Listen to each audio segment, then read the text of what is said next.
রাজ্য সরকারের উদ্যোগে প্রতি ঘরে সুশাসন যে চিন্তা ভাবনা নিয়ে সরকারি সুবিধাগুলি মানুষের কাছে পৌঁছে দেওয়া, সে উদ্দেশ্যে আজকে আগরতলা পৌর নিগমের পক্ষ থেকে একটা বিশেষ শিবির করা হয়েছে।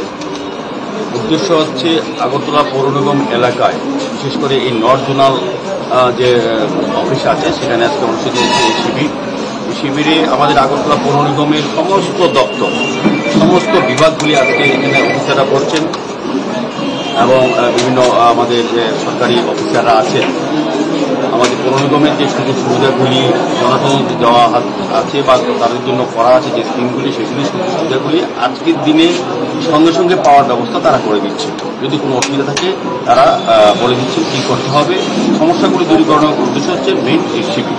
পাশাপাশি আমাদের রাজ্য সরকারের বিভিন্ন দপ্তর, কৃষি দপ্তর ইতিমধ্যে কৃষি দপ্তর যে লোনগুলি আছে বা আপনার প্রধানমন্ত্রী কৃষি পিএমকির যে সিস্টেমগুলি আছে যেগুলি পাওয়া দরকার, যাদের পেতে অসুবিধা হচ্ছে বা কোনো কারণে পাননি তাদেরকে পাওয়ার ব্যবস্থা করা দেওয়া হচ্ছে আজকে এই ক্যাম্পের মাধ্যমে।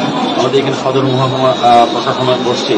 বিশেষ করে বলবো যে আজকে এখানে ইনকাম সার্টিফিকেট দেওয়া, ম্যারেজ রেজিস্ট্রেশন করা, ওবিসি এসসি তাদের সার্টিফিকেট প্রদান করা এবং রেশন কার্ডের ক্ষেত্রে বা নাম অন্তর্ভুক্ত করা বা বাতিল করার ক্ষেত্রে যে অসুবিধাগুলি আছে সেগুলি আজকে সঙ্গে সঙ্গে কাগজপত্র জমা দিলে সঙ্গে সঙ্গে হয়ে যাচ্ছে। সার্বিকভাবে আমাদের এখানে পানীয় জলের সমস্যা থাকে, ডিডব্লিউসি অফিসার এখানে বসছেন। তারা আমাদের যে জলের কানেকশনের ব্যাপারে যারা প্রেয়ার করেছেন বা প্রেয়ার করা পাচ্ছেন না বা কোথাও জলের সমস্যা হচ্ছে সেগুলি দেখছেন। টিসি বলছেন আমাদের বিদ্যুৎ দপ্তরের অফিসাররা আছেন যে বিদ্যুতের সংযোগের ক্ষেত্রে কোনো অসুবিধা কিংবা কোনো ক্ষেত্রে যে আলোর যে ব্যবস্থা করতে অসুবিধা থাকলে বা মানুষের সমস্যা থাকলে আজকে এই ক্যাম্পে কিন্তু নিরসনের চেষ্টা করা হচ্ছে।